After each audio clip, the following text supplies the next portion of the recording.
This was a little bit of a unique situation in the first practice, with the first kind of real practice with Coach Stagg, since he wasn't hired until after the spring. What was that like? He was a lot more intense. I've known Coach Stagg since high school. He recruited me at Furman, so I already knew him. And when he came back in the spring, when he first got hired on here, it was nice talking to him. He didn't show his true side yet because he wasn't really involved in the spring practice because he got hired on late. But today he said what he was going to be. He was intense. He was getting after us, and it was a good day. What's different? What can you tell us yet? What's kind of different about the defense? We have a lot more formations. We're moving around a lot more, having a lot more hybrid positions. People playing from DB to linebacker. It's just a lot of mix and matching we got going on. How's that for you? Like you helping people get in place or lined up? Oh yeah, I help direct the D line. I'm still working on communicating to knowing what the DBs are doing every play. Because once I know what the DBs are doing, then it makes everything flow so much smoother, and it'll help me be a better player and communicate throughout the rest of the defense. So it's still a learning process for me as we're getting through this camp. Can you maybe speak to a little bit of the energy of the first practice day? The coaches were very vocal, to say the least, but I mean, it seemed like they were just kind of whipping everybody into shape to get ready for the season. Yeah, it's been like that all off season. That's what we need to work on, just being vocal, bringing energy, synergy, because it's contagious. Just one person starts riling it up, and then everyone's gonna follow them, and next thing you know, you got a whole team, band of brothers just cheering each other on. It's contagious. So I'd say today was a little bit of proof of what we've been working on this whole off season. And what are some of the goals that you set for yourself and for the team coming into the season for the defense as well? For the team, defense first and foremost, the team. We want to obviously win the Sun Belt Championship. We want to be able to finish out games that we didn't finish out a year ago. On the defensive side, we want to no more than 14 or 21 points, 125 yards rushing, and 200 yards passing. We want to lead the league in turnovers, sacks, all that good stuff. And personally, I haven't really thought about my personal goals yet. It's just I'm just more focused on fixing the wrongs we did last year. So. You talk about more turnovers, right? I mean, that's got to be a focus and something that'll be big in changing over some of those games that maybe went wrong last year, right?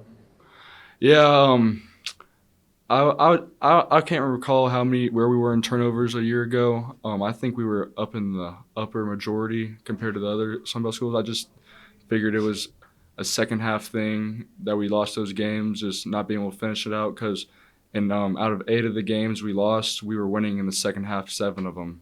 So it was just not being able to finish. Just small things that just all added up at the wrong times.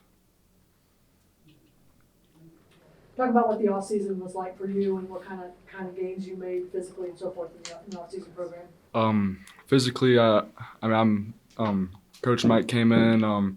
He laid the foot down real quick, let us know what he expected from us. And personally, I've never been stronger before in my life. I'm in the best shape, moving better than I ever have.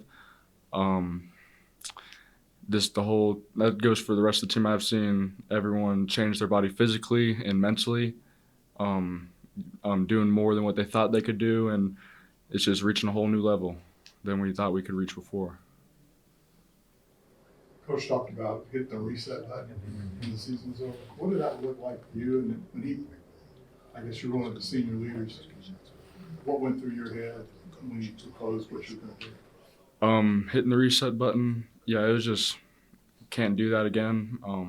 I had to go take a long look in the mirror and realize I need to take another step up. I need to be a better leader. I just need to communicate more, push each other to be for everyone to give it their all. I had to do a lot more vocalizing throughout the rest of my teammates, and they showed that same energy back to me and everyone else. So it was really contagious. Could you tell then when that really started to catch on, when everybody bought in? I'd say everyone really started buying in a couple months after Coach Mike got here, because it was a completely new weight training scheme, and program.